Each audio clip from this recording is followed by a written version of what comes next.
Leaders of neighbouring countries will attend Prime Minister Narendra Modi's swearing-in ceremony on June 8 as the BJP-led NDA scraped past the majority mark to win 293 seats in the 18th Lok Sabha elections.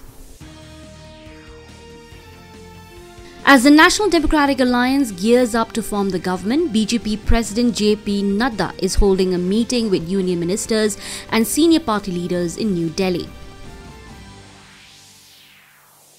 President Draupadi Murmu hosted a farewell dinner for the outgoing cabinet at Rashtrapati Bhavan yesterday. The partners of India bloc met in New Delhi yesterday to chalk out their strategies on the government formation at the centre. Indian origin NASA astronaut Sunita Williams along with Butch Wilmore has become the first to fly the space aboard the Boeing Starliners in the first ever crewed mission.